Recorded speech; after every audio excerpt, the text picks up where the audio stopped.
আসসালামু আলাইকুম, শুভ সন্ধ্যা সবাইকে। কেমন আছেন সবাই? আশা করছি কাছে দূরে যে যেখান থেকে আমার ভিডিওটা দেখছেন সবাই আল্লাহ পাক ভালো রেখেছেন। আমরা আলহামদুলিল্লাহ ভালো আছি।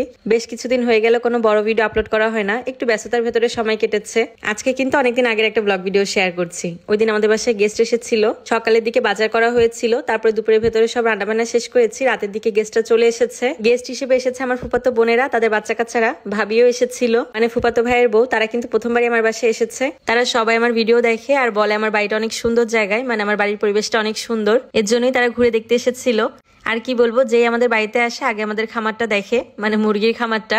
তো ভাবলাম আজকে আপনাদের সাথেও শেয়ার করি, অনেকদিন তো দেখানো হয় না। কিছু কিছু মুরগি মাশাআল্লাহ অনেক বড় হয়েছে, তবে বাচ্চাগুলো যেগুলো এনেছিলাম 6 দিনের বাচ্চা, সেগুলো বড় হয়েছে, তো তার ভেতরে অনেক বেশি মারা যাচ্ছে। এতদিনে মুরগি পাখি পালন করে একটা জিনিস বুঝতে পেরেছি, আর সেটা হলো মুরগি থেকে পাখি পালন করা সহজ, মানে কোয়েল পাখি বিশেষ করে। এই পাখি পালন করে বেনিফিটটা তাড়াতাড়ি পাওয়া যায়, কারণ পাখিগুলো 46 দিনের মাথায় ডিম পাড়া শুরু করে, আর মাশাআল্লাহ ডিম পাড়া শুরু করলে ওরা পারতেই থাকে। আর যে 6 দিনে টাইগার মুরগির বাচ্চাগুলো কিনেছিলাম, সেগুলো সাইজ কিন্তু এতটুকু হয়েছে। তবে কি হয়েছে বুঝলাম না, যখন ছোট ছিল তখন ওরা তেমন একটা মারা যায়নি, তবে এখন প্রচুর বাচ্চা মারা যাচ্ছে, ডেইলি 3টা 4টা করে মারা যাচ্ছে। বুঝলাম না কারো বদনজর লাগলো কিনা। এখন যে টাইগার মুরগিগুলো ছাড়া হচ্ছে, সেইগুলো কিন্তু আমাদের সর্বপ্রথম মুরগি। এইগুলো দিয়ে আমরা মুরগির খামারটা শুরু করেছিলাম। 19টা মুরগি কিনেছিলাম, তো তার ভেতরে এখন পর্যন্ত 15টা মুরগি বেঁচে আছে, মানে মুরগি মোরগ দুইটাই মিলিয়ে।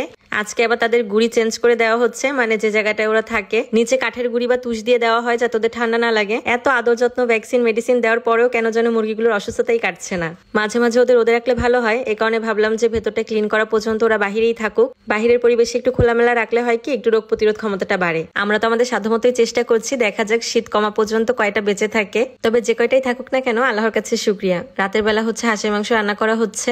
এখন হাঁসের দামটা একটু কমই পাওয়া যাচ্ছে, অন্যান্য পাতি হাঁসগুলোর তুলনায় এই হাঁসটা মোটামুটি একটু বড়ই ছিল। আগে মশলাটা ভালো করে কষিয়ে নেওয়া হয়েছে, এরপর মাংসগুলো দিয়ে দেওয়া হয়েছে। এখন একটু সময় নিয়ে কষিয়ে কষিয়ে রান্না করা হবে। হাঁসটা বেশি বড় ছিল না, এই কারণে আর প্রেসার কুকারে দিলাম না, প্রেসার কুকারে দিলে গলে যেত। চুলাই রান্না করে নিয়েছি, বেশি সময় লাগেনি আর কি। তো এদিকে অনেকদিন ধরে আমার পাটিসাপটা পিঠা খেতে মন চেয়েছিল। আমি তো কোনো কাজেরই না, মানে কোনো পিঠা টিঠা আমি বানাতে পারি না। তবে এবার না, আমি প্রথমবার হচ্ছে পিঠা বানাতে এসেছি ইউটিউবে দেখে আমার মনে হলো এই পিঠাটা বানানো অনেক সহজ। তো ভাবলাম যে একবার ট্রাই করে দেখি পারি কিনা। যেভাবে যা দিয়েছে সেভাবেই করেছি সবকিছু, যেহেতু সবকিছু ঘরেই ছিল। আগে পিঠার বাইরের অংশটা তৈরি করার জন্য ব্যাটার তৈরি করে নিয়েছি, আর এখন হচ্ছে খিরসা তৈরি করব।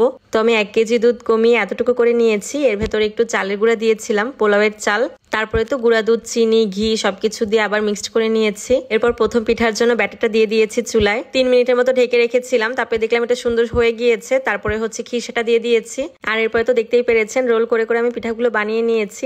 দেখতে অতটা ভালো হয়নি, কিন্তু খেতে মাশাআল্লাহ ভালোই হয়েছিল। প্রথমবার বানিয়েছি তো তাই, ইনশাআল্লাহ পরের বার বানালে হয়তো আরেকটু ভালো হবে। ভিডিওটা আজকে এখানেই শেষ করে দিচ্ছি। ভালো লাগলে একটা শেয়ার করে দিবেন। সবাই ভালো থাকবেন। আল্লাহ হাফেজ।